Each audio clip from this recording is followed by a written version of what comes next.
Pia Raila Amolo Odinga, fumbo la kisiasa. Shujaa wa uhuru aliyeishi kama ndege anayepaa juu ya dhoruba, mtu wa kawaida kwa wengi, lakini jiwe lisiloyumba kwa wale walimwamini. Hata akiwa na umri wa miaka 80, alibaki katika dhoruba ya siasa za Kenya, akiwa imara kama mwamba unaokataa kutikiswa na mawimbi. Kwa baadhi, Raila alikuwa alama ya mapambano ya upinzani, na kwa wengine alikuwa mpotevu wa kudumu katika siasa. Lakini iwe unampenda au humpendi, ni wazi kuwa roho ya taifa hili ilipata sura kupitia kwake, Raila Odinga, mtu ambaye alichonga historia ya siasa za Kenya za kisasa. Hii ni jamii. Jina langu Sheban Yusuf. Zaidi kufuatilia kazi zetu kwa kusubscribe, like, share na comment kwenye kazi zetu. Ilani lakini, makala hii ina picha na video za kutamausha. Aidha, makala zetu zimeundwa kutokana na utafiti wa kina kwa lengo la kuelimisha na kukuza fasihi ya Kenya. Asubuhi ya tarehe 7 Januari mwaka wa 1945, katika kijiji tulivu cha Maseno karibu na mpaka wa Kenya na Uganda, mtoto alizaliwa katika familia iliyosheheni siasa, elimu na urithi wa uongozi. Mtoto huyo aliitwa Raila Amolo Odinga. Baba yake Jaramogi Oginga Odinga alikuwa mzalendo na mpigania uhuru wa kabila la Luo, ambaye baadaye akawa makamu wa kwanza wa rais chini ya mzee Jomo Kenyatta. Lakini hata taifa lilipokuwa likisherehekea uhuru wake mpya, moshi wa mvutano ulianza kupanda. Jaramogi alikataa kuwa mbunge wa kukaa kimya.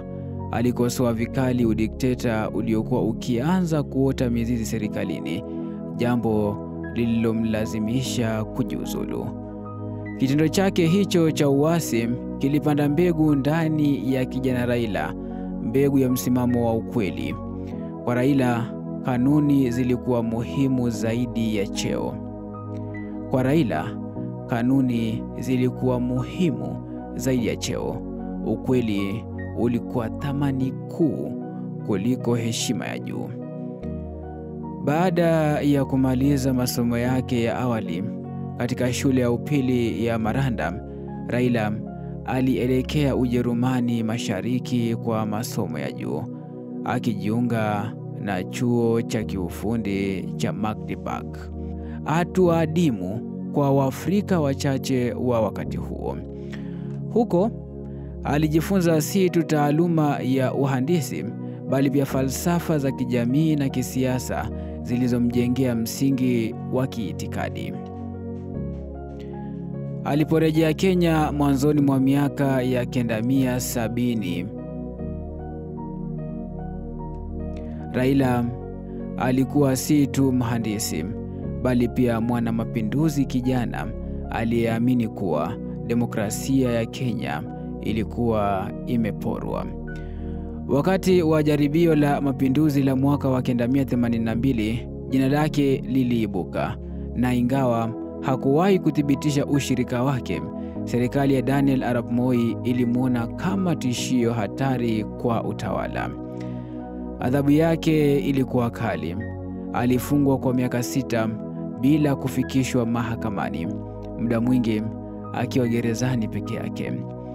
Miezi ilibadilika kuwa miaka katika baridi ya chumba cha upweke, na hata mwanga wa jua ukawa ndoto. Humo gerezani alijifundisha kusoma upya, kufikiri na kuzungumza na nafsi yake kuhusu uhuru wa kweli. Alipotoka, Raila hakuwa yule kijana wa zamani. Alikuwa amekomaa kisiasa na kiroho.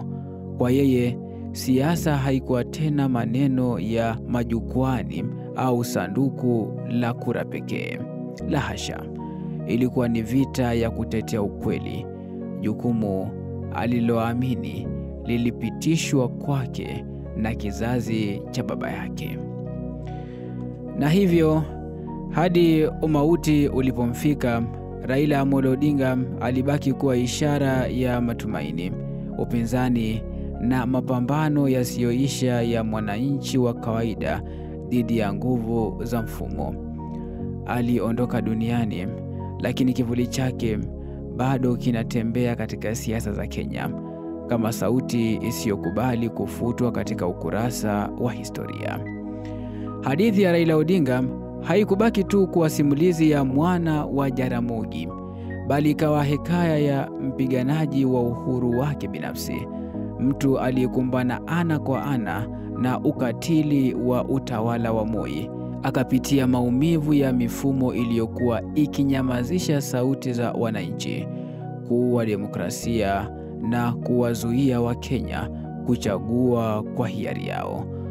Moto wa mapambano ulikuwa umewashwa ndani yake, na Raila hakuwa na nia ya kuacha uzimike. Alipoachiliwa huru mwaka wa 1988, Kenya aliyoirejea haikuwa ile aliyokuwa akiota. Taifa lilikuwa limevunjika moyo. Rais Daniel Arap Moi alitawala kwa mkono wa chuma, akitumia mchanganyiko wa hofu, utii na sheria kandamizi kulinda mamlaka yake. Mfumo wa chama kimoja ulikuwa umekomaa, na yeyote aliyethubutu kuongea tofauti alionekana msaliti. Lakini Raila alikuwa amebadilika. Kimya cha miaka ya kifungo hakikumvunja moyo, kilimfinyanga upya. Alitoka gerezani akiwa na azma kali, akili iliyo makini na dhamira iliyokomaa. Uzoefu wake nyuma ya ncha za gereza ulimjengea uthabiti mpya. Sasa hakuwa tu muumini wa demokrasia kwa maneno, bali alikuwa tayari kuipigania kwa vitendo. Mwanzoni mwa miaka ya 1990, upepo wa mabadiliko ulianza kuvuma kote Afrika. Zambia, Ghana, Afrika Kusini na mataifa mengine mengi. Wananchi walikuwa wakisimama, madikteta wakiangushwa. Na hapa Kenya, Raila Odinga alikuwa karibu kuwa uso wa mapinduzi hayo, akiungana na vigogo wengine wa kisiasa kama Kenneth Matiba, Martin Shikuku, James Orengo na baba yake Jaramogi. Raila alisaidia kujenga misingi ya harakati zilizomlazimisha Moi kulegeza msimamo wake kuhusu marufuku ya vyama vingi. Lakini mapambano hayakuwa rahisi. Waandamanaji walikamatwa, mikutano ya kisiasa ikazuiwa, na wapinzani wengi wakatupwa gerezani. Hata hivyo, Raila hakulegeza kamba. Wakati chama cha Ford kilipogawanyika kuwa Ford Kenya chini ya Jaramogi na Ford Asili chini ya Matiba, Raila alijitenga na baba yake na kuwa sauti muhimu katika mapambano ya kidemokrasia. Baada ya kifo cha baba yake, Raila alivaa mzigo mzima wa jina la Odinga. Aliendeleza uongozi wa chama cha baba yake. Ingawa migongano ya ndani ilisababisha mpasuko zaidi, mwaka wa 1997 alifanya uamuzi wa kishujaa kuanzisha chama chake mwenyewe. Katika uchaguzi huo, Raila alimaliza nafasi ya 3 nyuma ya Moi na Mwai Kibaki, lakini matokeo yake yalikuwa ya kihistoria. Alionyesha kwamba mtu asiye na mtandao wa kiserikali, asiegemea ukabila wala urithi wa kifamilia, bado angeweza kuvuta umati wa kitaifa. Wakosoaji waliona hatua hiyo kama usaliti wa misingi ya upinzani, wengine wakimuita opportunist, lakini Raila alikuwa na mpango mwingine tofauti. Alijiunga na chama tawala KANU, akiamini angeweza kupenya katika moyo wa mamlaka na kuleta mabadiliko kutoka ndani. Hata hivyo, alipohisi amepuuzwa baada ya Moi kumchagua Uhuru Kenyatta kama mrithi wake wa kisiasa, Raila aliasi tena. Safari hii alianzisha chama cha Liberal Democratic Party LDP na kuungana na Mwai Kibaki, Charity Ngilu, Kalonzo Musyoka na wengine chini ya mwavuli wa National Rainbow Coalition NAC. Kupitia muungano huo, Raila aliongoza wimbi lililovunja ngome ya KANU baada ya utawala wa zaidi ya miaka 40. Kwa mara ya kwanza katika historia ya Kenya huru, wananchi walihisi pumzi ya mabadiliko, na jina la Raila Odinga liliandikwa kwa wino usiofutika katika ukurasa wa demokrasia. Kauli fupi ya Raila Odinga akiwa Uhuru Park ilihitimisha rasmi umoja wa upinzani na kutuma ujumbe mzito kote nchini. Raila aliweka Kenya tena mstari wa mbele, lakini ahadi ile ilivunjika. Ndoto ya umoja ilitoweka kwa kasi, na kwa mara nyingine tena milango mikuu ya maumivu na usaliti ilimfungukia Raila. Kadri alivyopoteza, ndivyo nguvu zake zilivyoongezeka. Kadri alivyoshindwa, ndivyo simulizi zake zilivyozidi kuota mizizi. Wakati huo, hakuwa tena mwanasiasa wa kawaida. Alikuwa nembo ya upinzani wa kweli nchini Kenya. Kufikia kura ya maoni ya katiba mwaka wa 2005, Raila alikuwa tayari ameunda utambulisho huru kisiasa. Hakuwa tena kivuli cha baba yake wala mrithi wa kisiasa wa Jaramogi. Alijulikana kama sauti ya watu wa mitaa ya mabanda, masoko, vijiji na barabara kuu. Baada ya uchaguzi wa mwaka wa 2002, ambamo Raila na chama chake cha Liberal Democratic Party LDP walimsaidia Mwai Kibaki kushinda kwa ahadi ya ushirikiano wa serikali, matumaini hayo yaligeuka kuwa baridi kali. Kibaki alisahau makubaliano yao. Marafiki wa Raila wakapotezwa serikalini na nafasi walizoahidiwa zikagawiwa kwa upendeleo. Usaliti huo ulimuumiza, lakini haukumvunja moyo, uliongeza tu makali ya azma yake. Wakati serikali ilipoleta rasimu ya katiba mpya, Raila na wenzake waliona kwamba mamlaka ya urais yalikuwa makubwa kupita kiasi.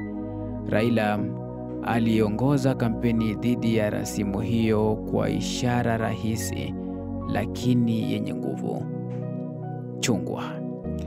Alilipa jina chungwa maana ya harakati ya mageuzi, ishara ya kupinga mfumo wa kiimla nchini Kenya. Kampeni hiyo haikuhusu tu katiba, ilikamata fikra na matumaini ya taifa. Ilikuwa mapambano kati ya tabaka tawala na wananchi waliotaka mabadiliko ya kweli.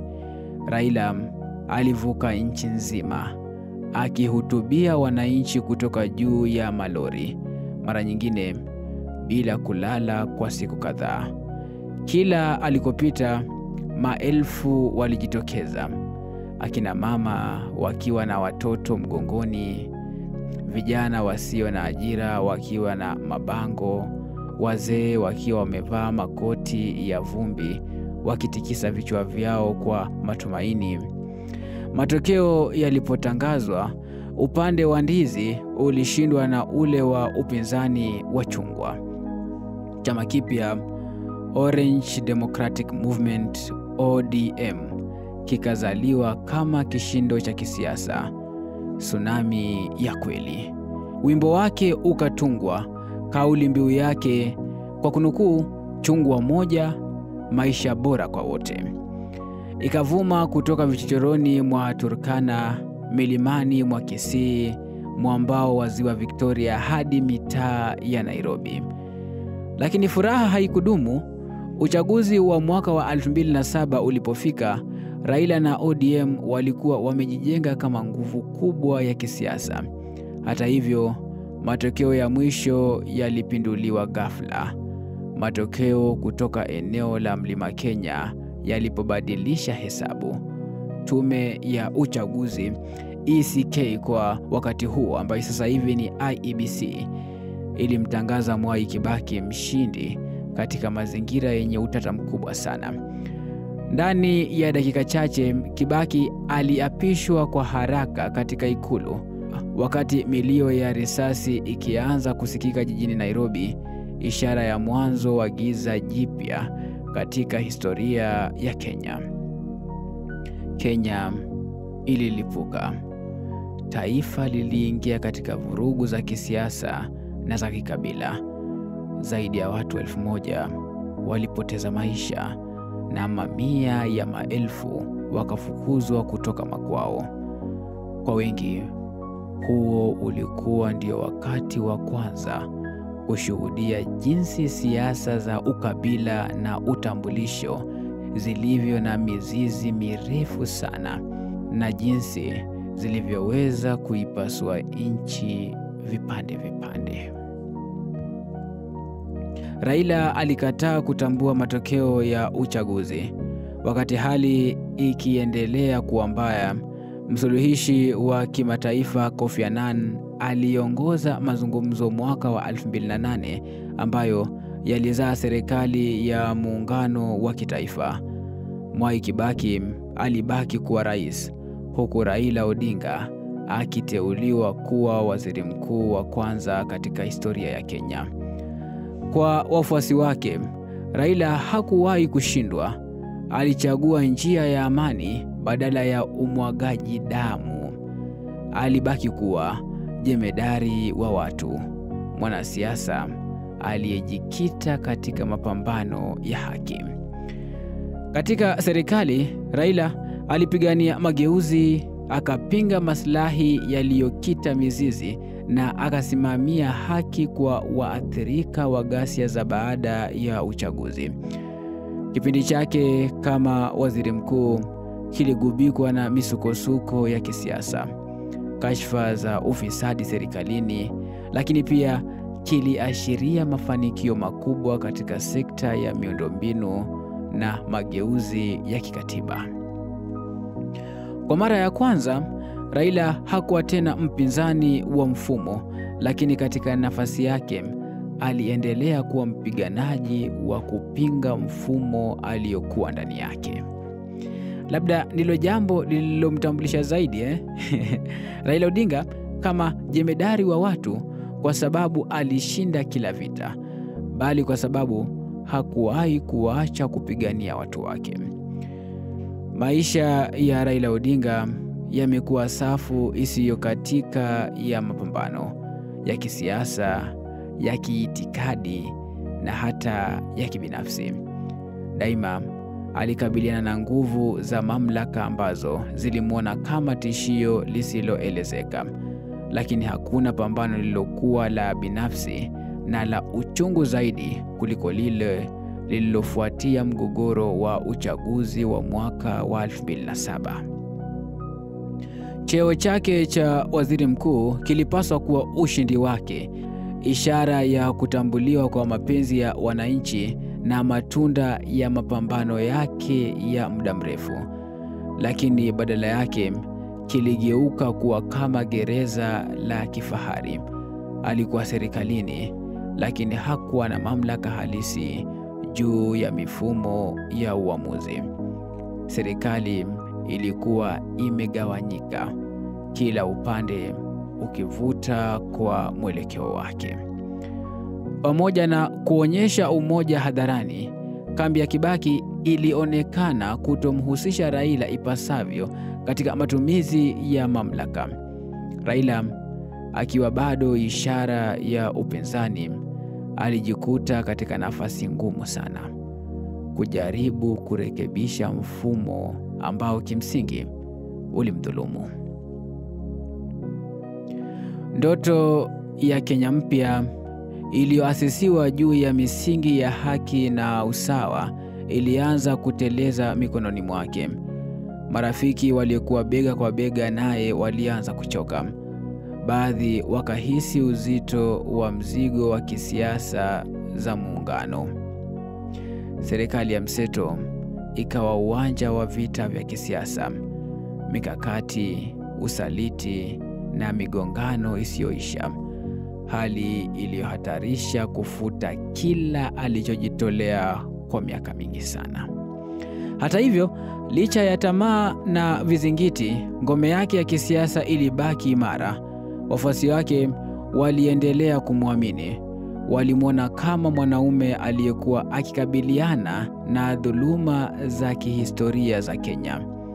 Mtu mkweli, mnyenyekevu na jasiri aliye tayari kupambana na changamoto zinazofuata. Kwao, Raila alikuwa ishara ya matumaini hata katika nyakati ngumu zaidi. Hata hivyo, jaribio kubwa zaidi lilimsubiri Raila mwaka wa 2013 wakati wa uchaguzi mkuu. Ilikuwa kama kurudi kwa hali ya mwaka wa 2007, lakini safari hii Raila aliamini kwa dhati kuwa wakati wake wa kuongoza Kenya ulikuwa umefika. Kampeni zake hazikufanana na za awali. Zilikuwa zenye mpangilio, uzoefu na matumaini mapya. Mpinzani wake mkuu alikuwa Uhuru Kenyatta, mwana wa Jomo Kenyatta, rais wa kwanza wa Kenya, mtu mwenye mizizi imara katika mfumo wa utawala na nguvu za kifamilia. Ushindani huu haukuwa tu wa kisiasa, ulikuwa ni mapambano ya roho ya taifa. Raila na wafuasi wake waliamini kuwa uchaguzi huo pia ulikuwa umeibiwa. Safari hii kwa ustadi wa kiteknolojia na mbinu za kisasa zaidi. Mahakama ya juu ya Kenya ilitangaza ushindi wa Uhuru Kenyatta kuwa halali, lakini Raila na wafuasi wake walikataa matokeo hayo, wakisisitiza kuwa kulikuwa na wizi wa kura. Tofauti na nyakati zilizopita, hakukuwa na suluhisho rahisi. Raila alijaribu njia za amani na kukataa kuzua machafuko, lakini majeraha ya usaliti wa zamani bado yalikuwa mabichi. Aligundua kuwa mapambano yake hayakuwa tu dhidi ya wapinzani wa kisiasa, bali pia dhidi ya mifumo ya utawala iliyokuwa imeyazima matumaini ya Kenya kwa muda mrefu. Katika mapambano hayo, Raila alipata maadui wengi, lakini pia akajenga marafiki wapya. Na katika kila uchaguzi, kila kushindwa, alijifunza jambo muhimu sana. Vita vya mageuzi havihusiani tu na kushinda au kushindwa, bali vinahusu kupigania mustakabali bora kwa taifa. Mtu huyu aliyewahi kufungwa peke yake kwa miaka kadhaa na ambaye alisimama mbele ya taifa lililovunjika akitaka mabadiliko, alikuwa sasa amepitia dhoruba zote na bado amesimama imara. Lakini hatima yake haikuwa imekwisha. Mwaka wa 2018, Raila Odinga alichukua hatua ya kihistoria iliyoishangaza Kenya na dunia nzima. Baada ya miezi ya mivutano mikali ya kisiasa, handshake kati ya Raila Odinga na Rais Uhuru Kenyatta ilibadilisha mkondo wa historia ya Kenya. Tukio hilo lilikuwa ishara ya amani, tawi la mzeituni lililotolewa kwa ajili ya kuponya majeraha ya taifa yaliyodumu kwa miaka mingi. Uamuzi wa Raila kukubali maridhiano na Uhuru haukuwa ujanja wa kisiasa, ulikuwa kitendo cha uzalendo. alikuwa amepigania uhuru wa Kenya, demokrasia yake na ustawi wa watu wake. Hatimaye alichagua njia ya amani, akitambua kwamba wakati mwingine ushindi mkubwa zaidi ni ule unaowaunganisha watu, si ule unaowatenganisha watu. Urithi wa Raila Odinga hauwezi kuandikwa kwa mistari michache. Hauwezi kupimwa kwa idadi ya mara alizogombea urais au miaka aliyotumia gerezani. Ni simulizi changamano lililofumwa kwa ushupavu, ushindi, hasara na matumaini. Simulizi la mtu aliyepigania sio tu mamlaka, bali kuumba upya taifa alilolipenda kwa dhati. Wakati Raila Odinga alipokanyaga kwa mara ya kwanza jukwaa la siasa, njia aliyokutana nayo haikuwa laini. Ilikuwa imejaa vizuizi, mashimo na majaribu yasiyo na mwisho. Hakuwa mtoto wa kifahari aliyezaliwa ndani ya urithi wa kisiasa, wala hakupewa mamlaka kama zawadi ya kifamilia. Baba yake, Jaramogi Oginga Odinga, alikuwa tayari ameonja machungu ya kifungo na alijulikana kama mmoja wa wapiganiaji wakuu wa uhuru wa Kenya. Kwa hivyo, siasa kwa Raila haikuwa urithi, ilikuwa wajibu wake. Mapambano yake hayakuwa ya kusaka madaraka pekee, bali yalikuwa vita vya kudai demokrasia, usawa na haki. Moja ya alama zisizofutika ambazo Raila aliacha katika historia ya Kenya ni msimamo wake usiotetereka katika kupigania mfumo wa vyama vingi vya siasa miaka ya 1990. Wakati huo, Kenya ilikuwa imesongwa na utawala wa chama kimoja, mfumo uliokandamiza uhuru wa maoni na kuua demokrasia yetu. Wakati wenzake wa mageuzi kama Kenneth Matiba na Charity Ngilu walipojitokeza kupambana na utawala wa Rais Daniel Arap Moi, hawakuwa wakitafuta tu nafasi ya kisiasa, walikuwa wanapigania roho ya taifa la Kenya. Mageuzi hayo yaligeuza historia ya siasa za Kenya na kumweka Raila miongoni mwa viongozi wenye ushawishi mkubwa zaidi wa kizazi chake. Ushawishi wake haukutokana na mamlaka, bali na uwezo wake wa kipekee wa kuunganisha Wakenya wa kawaida. Wakati Raila alipoongea, watu walisikiliza.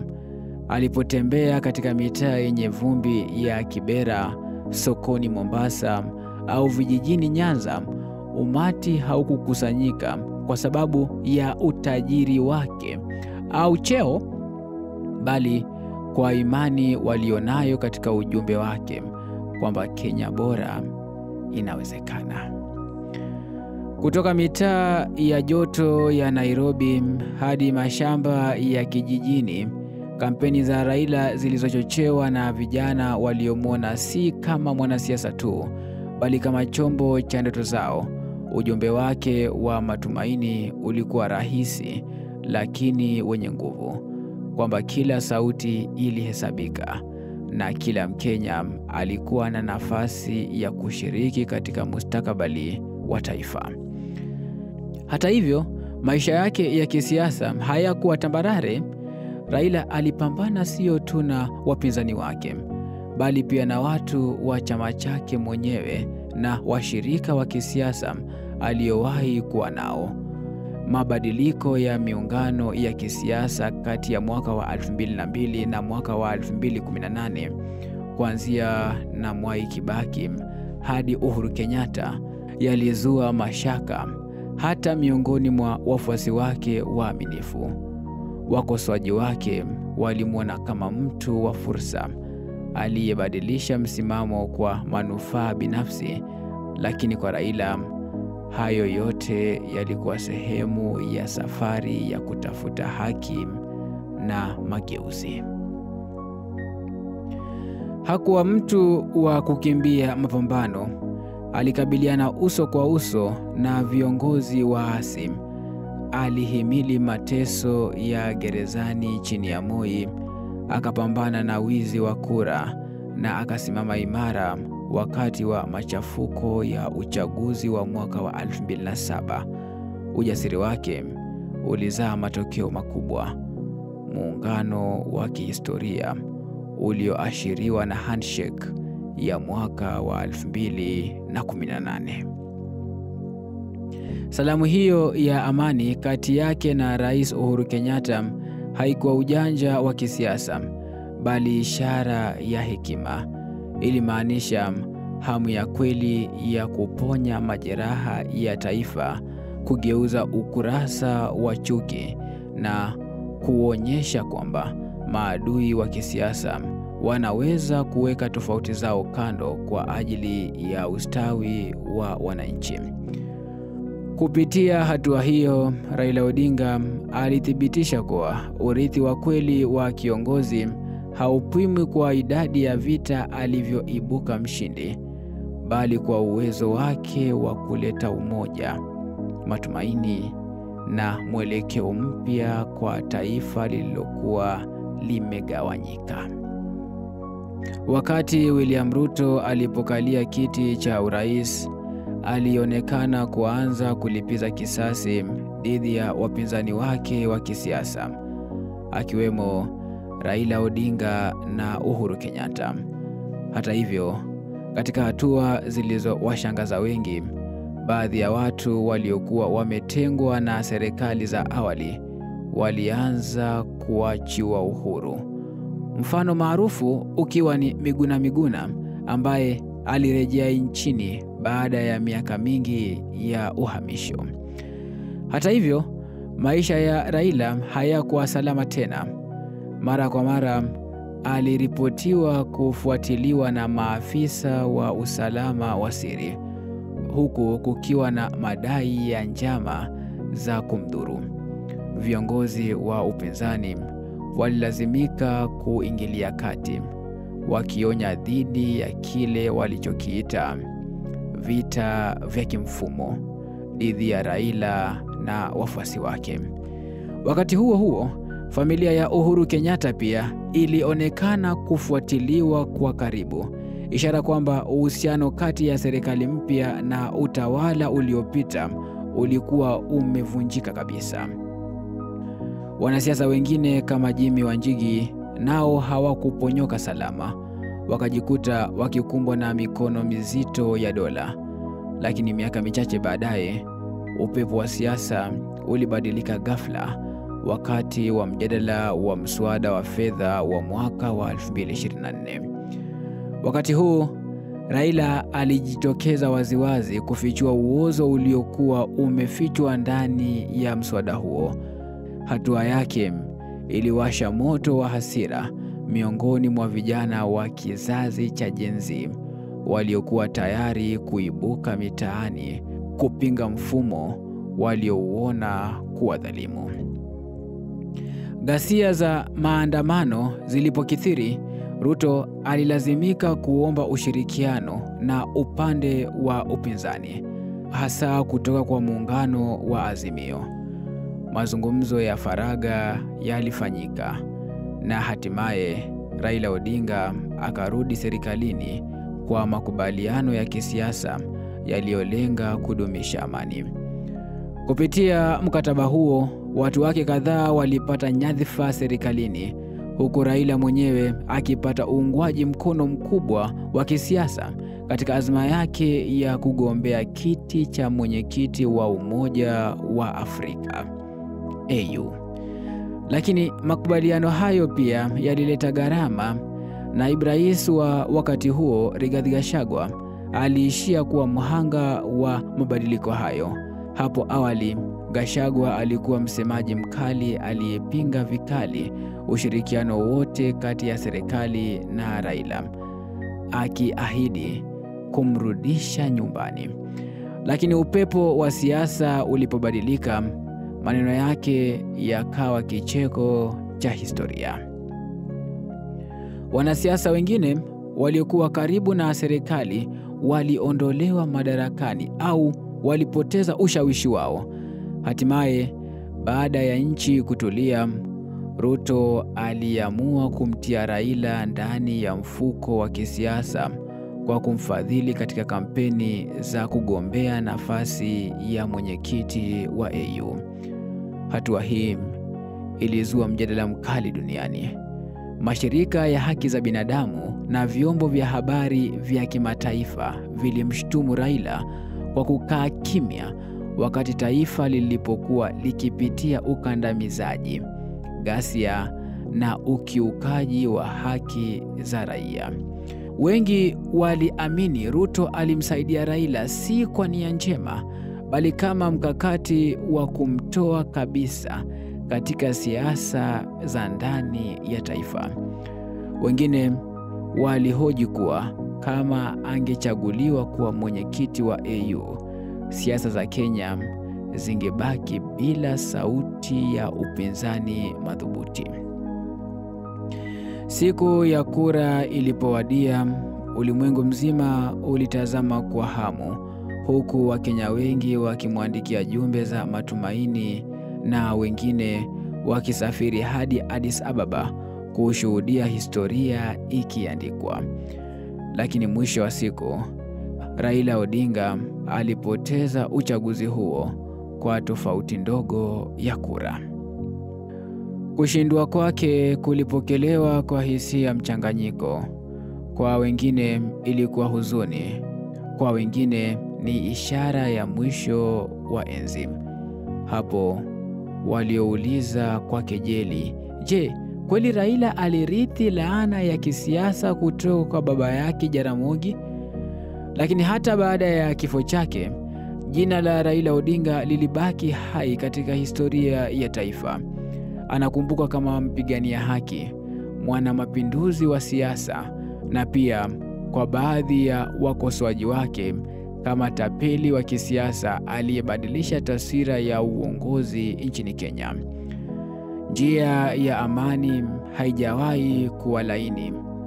Kwa namna nyingi, urithi wa Raila Odinga umejengwa juu ya moyo wake wa kujitolea bila kuchoka katika kutafuta amani na umoja wa kitaifa, hata pale ilipomgharimu ndoto zake binafsi za kisiasa.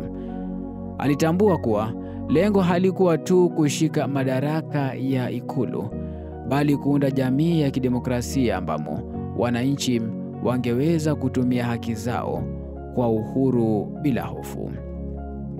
Nafasi yake katika mageuzi ya kikatiba ilikuwa ya msingi mno.